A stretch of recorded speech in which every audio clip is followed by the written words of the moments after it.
on the face of it, what people saw were tens of thousands of posts being made, memes posting slogans that were very, very close to what the Chinese state, formal propaganda or political communication was.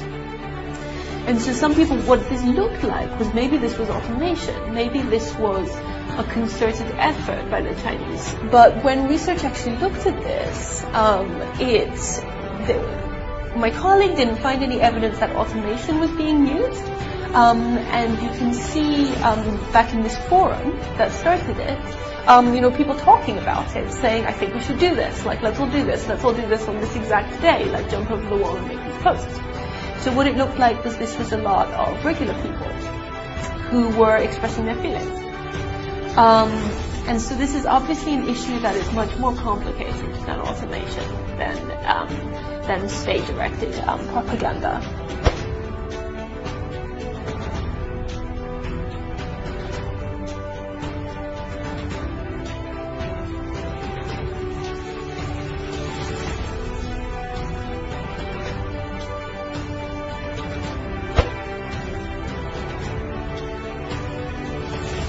But I found there is logical flaws. I admit that's a coordinating operation, but how can you jump from the coordinating manner to a state-backed operation?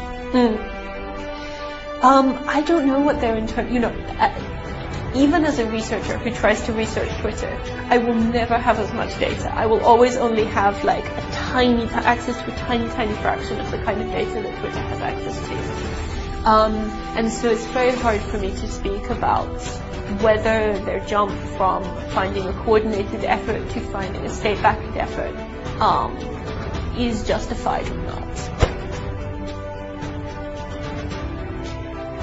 Is that these are commercial companies. They just want to make money. To the extent that they are doing things that have political consequences, it will come out of either a desire to make their users happy, or to make the governments happy that could be responsible for regulating